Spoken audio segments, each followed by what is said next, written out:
السلام علیکم۔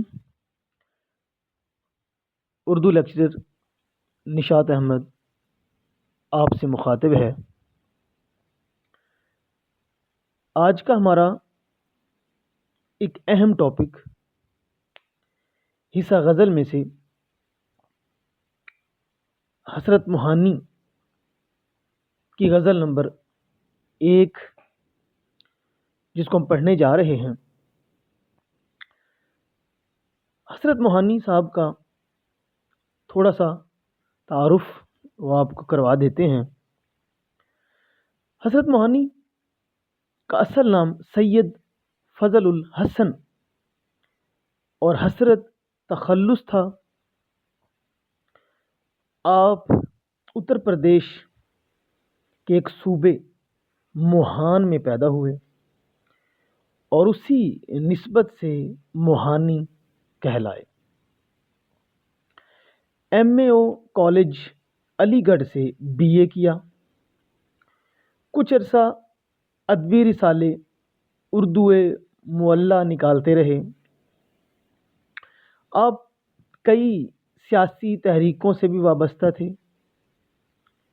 برطانوی جو سامراجی حکومت تھی اس کے سخت خلاف تھے اور کئی دفعہ آپ کو اسی وجہ سے جیل بھی جانا پڑا۔ حسرت موہانی بنیادی طور پر غزل کے شاعر ہیں۔ عشق و عاشقی کے جذبات ان کی غزل میں بہت نمایاں ہیں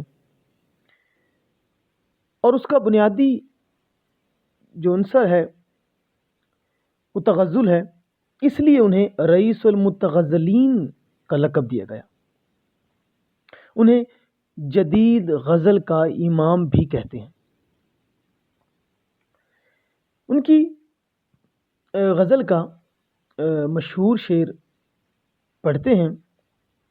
دیکھیے کہ بھلاتا لاکھ ہوں لیکن برابر یاد آتے ہیں، بھلاتا لاکھ ہوں لیکن برابر یاد آتے ہیں، الہی ترک الفت پر وہ کیوں کر یاد آتے ہیں۔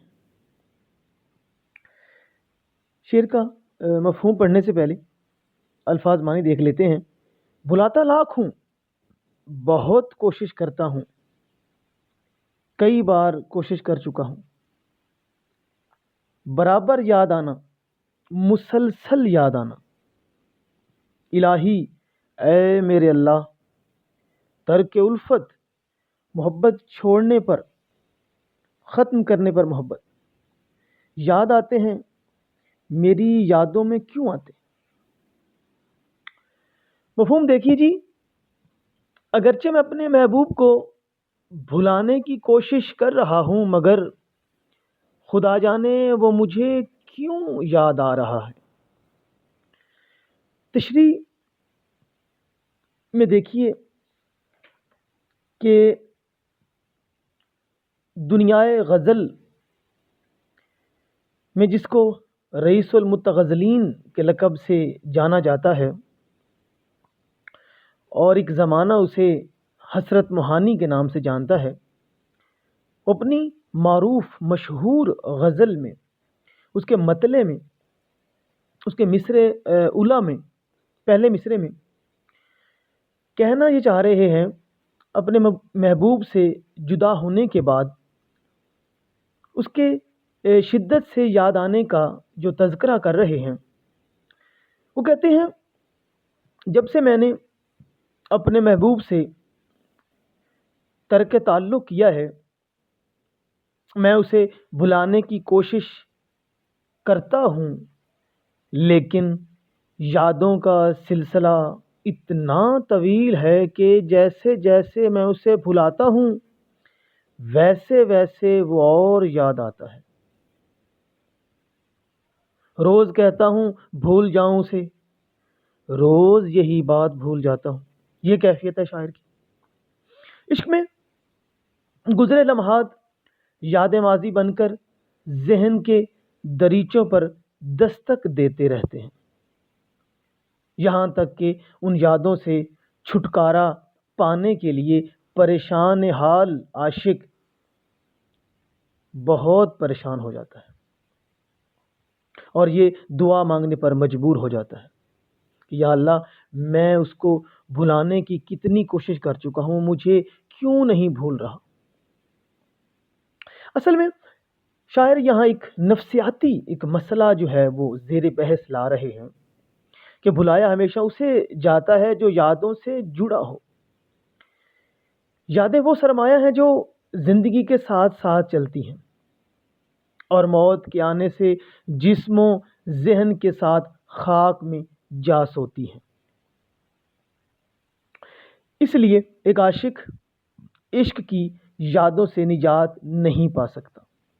جب تک سانس سلامت ہے اسے یہ دکھ جھیلنا پڑتا ہے۔ اور غالب بھی تو کہتے ہیں کہ عشق پر زور نہیں، عشق پر زور نہیں ہے، یہ وہ آتش غالب کہ لگائے نہ لگے اور بجھائے نہ بنے۔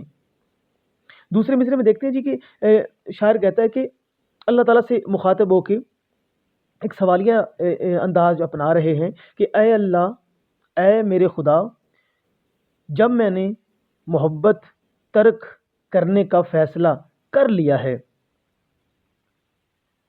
تو اب میرا محبوب کیوں کر یاد آتا ہے؟ اس کی دو وجوہات ہو سکتی ہیں کہ شاعر نے زبانی طور پر محبوب سے ترک تعلق کا اعلان کر دیا ہو، لیکن اس ترک تعلق میں دل کی رائے شامل نہ ہو، دل محبوب کو چھوڑنا نہ چاہتا ہو۔ ایسی صورت میں کتنی ہی بار کیوں نہ کہا جائے اے محبوب، میں نے تجھے چھوڑ دیا ہے، لیکن یہ بات جو ہے جیسے ہے نا کہ الطاف حسن حالی صاحب کہتے ہیں اسی موضوع کو کہ ہوتی نہیں دعا قبول ترک عشق کی، ہوتی نہیں دعا قبول ترک عشق کی، دل چاہتا نہ ہو تو زباں میں اثر کہاں۔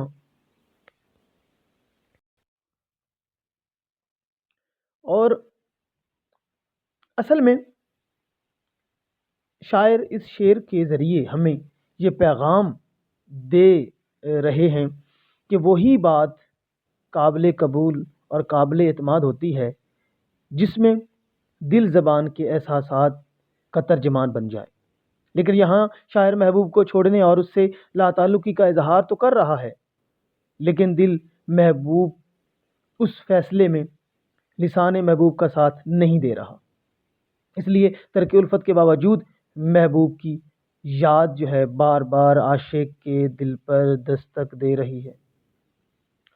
حوالے کے شعر دیکھیے جی کہ ناصر کاظمی صاحب لکھتے ہیں کہ اے دوست، ہم نے ترک تعلق کے باوجود، اے دوست ہم نے ترک تعلق کے باوجود محسوس کی ہے تیری ضرورت کبھی کبھی۔ ایک اور شعر دیکھیے، یاد ماضی عذاب ہے یار، چھین لے مجھ سے حافظہ میرا۔ شعر نمبر 2 دیکھیے جی کہ نہ چھیڑائے ہم نشیں کیفیت صحبا کے افسانے، نہ چھیڑائے ہم نشیں کیفیت صحبا کے افسانے، شراب بے خودی کے مجھ کو ساغر یاد آتے ہیں۔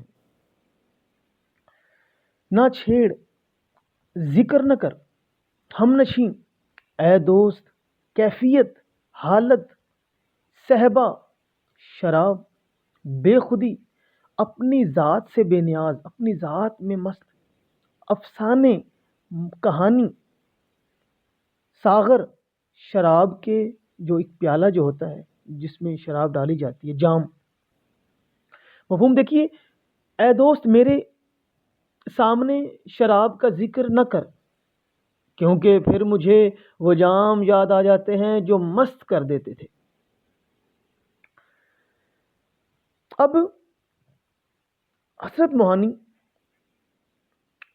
اس شعر میں جو بات کرنا چاہ رہے ہیں، شاعر پہلے مصرے میں کہتے ہیں کہ مجھے خوبصورت یادوں پر مشتمل ماضی یاد نہ دلاؤ جو میرا سرمایہ حیات ہے، جس کو یاد کر کے میرا چراغ حیات روشن ہے۔ میں خوبصورت دنوں کو یاد نہیں کرنا چاہتا جب میرا محبوب مجھے ہر لمحہ میسر تھا، جب میں اپنی مرضی سے اپنے محبوب کے در پر دستک دے سکتا تھا۔ اے میرے دوست، مجھے ان خوبصورت اور دل افروز محفلوں سے ان کی جو یاد ہے وہ مت دلاؤ، جب ہر طرف بہاروں کا زمانہ تھا، ہر سو پھول کھلا کرتے تھے، ہر کسی کے ہاتھ میں جام حیات ہوا کرتے تھے، جہاں زندگی بھاگتی محسوس ہوتی تھی، دل شادمانیوں سے آباد تھے، مسرتیں چہروں کی رونق ہوا کرتی تھی۔ ہمیں جب کوئی وہ جو کہہ لیں کہ خوبصورت لمحات جو ہیں وہ یاد دلاتا ہے تو ہمیں نہایت ناگوار محسوس ہوتا ہے۔ دوسرے مصرعے میں شاعر کہتے ہیں کہ جب تم مجھے ماضی کی حسین یادوں میں لے جاتے ہو تو ہمیں اپنی اثار و قربانی کے تمام تر واقعات یاد آ جاتے ہیں، جب محفل میں شراب کے پیالے مساویانہ انداز میں سبھی چاہنے والوں کو تقسیم کیے جاتے تھے اور ہر ہونٹ اپنے جام سے لطف اندوز ہو رہا ہوتا تھا، تو ہم ایسی مستی میں بھی اپنے حصے کا جام بھی آپ کے نام کر دیا کرتے تھے۔ سبھی لوگ شراب کے نشے میں مست ہوتے تھے، لیکن ہم اپنے حصے کا جام تمہارے ہونٹوں پر سجا کر تمہاری آنکھوں سے سراب ہوتے تھے۔ کہتا کہ وہ یادیں مجھے دوبارہ مت یاد دلاؤ۔ شاعر اس شعر کے ذریعے اپنی شاندار یادوں کو پھر سے یاد نہیں کرنا چاہتے، وہ اپنے دوست اور ہمراز سے صاف لفظوں میں کہہ رہے ہیں، ہمیں زمانہ جو شراب کا تھا، جو محفلیں تھیں ہماری، وہ افسانے وہ کہانیاں نہ سناؤ جن کو سن کر ہمارا جو دل ہے وہ بے قرار ہو جاتا ہے، بے چین ہو جاتا ہے۔ ہمارا دل وہ افسانے سن کر کرب محسوس کرتا ہے۔ ایسا سن کر ہمیں اپنی وہ تمام قربانیاں یاد آ جاتی ہیں جو ہم نے اس دور میں اپنے محبوب کے لیے دی تھی۔ ایسی حالت میں وہ یہی تمنا کر سکتا ہے، کیسی کہ ہوش والوں کو خبر کیا بے خودی کیا چیز ہے، عشق کیجئے پھر سمجھیے زندگی کیا چیز ہے۔ غور سے دیکھیے جی کہ توبہ تو کر چکا ہوں مگر پھر بھی اے عدم تھوڑا سا زہر لا کہ طبیعت اداس ہے۔ یا پھر ناصر کاظمی صاحب کہتے ہیں جی کہ کیا زمانہ تھا کہ ہم ہر روز ملا کرتے تھے، کیا زمانہ تھا کہ ہم روز ملا کرتے تھے، رات بھر چاند کے ہمراہ پھرا کرتے تھے۔